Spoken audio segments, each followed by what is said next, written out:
ചെറിയ വർത്തമാനങ്ങളിലെ വലിയ അർത്ഥങ്ങളിലേക്ക് സ്വാഗതം.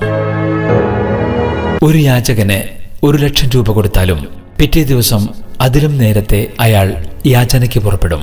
ഒരു കൂലിപ്പണിക്കാരന് ഒരു സഹായം ചെയ്താൽ അയാൾ കുടുംബത്തിന് നല്ല ഭക്ഷണം വാങ്ങിക്കൊടുത്തും പിറ്റേ ദിവസവും അതിനേക്കാൾ ഉത്സാഹത്തോടെ ജോലിക്ക് പോകും. മരിച്ചവർക്ക് മാറിക്കൊടുത്താലും ജീവിച്ചിരിക്കുന്നവർക്ക് നാം മാറിക്കൊടുക്കാറില്ല. ഈ കാലഘട്ടത്തിൽ എല്ലാവരും ഏകോപിക്കുന്നത് ഒരു കാര്യത്തിൽ മാത്രം: ജീവിച്ചിരിക്കുന്നവരെ വീഴ്ത്തുന്നു, മരിച്ചവരെ ഉയർത്തുന്നു. ഞാൻ കുറെ ചിരിക്കുന്നത് കൊണ്ടാണ് അവർ അസ്വസ്ഥരാകുന്നത്. ഞാനാകട്ടെ വേദന ഉള്ളിൽ ഒളിക്കുന്നതാണ്.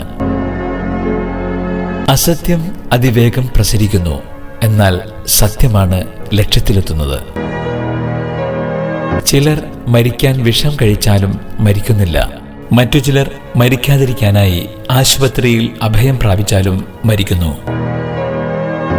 യെസ് എന്ന് പറയാൻ എളുപ്പമാണ്, നോ എന്ന് പറയാൻ പ്രയാസവും. എളുപ്പത്തിൽ ലഭിക്കുന്ന ഒന്നിനും അധികം ആയുസ്സുണ്ടാവില്ല. അധികം ആയുസ്സുള്ളതൊന്നും എളുപ്പത്തിൽ ലഭിക്കുകയുമില്ല. ചിലർ പ്രാർത്ഥനയായും മറ്റു ചിലർ ശാപമായും നമ്മുടെ ജീവിതത്തിലേക്ക് വന്നെത്തും.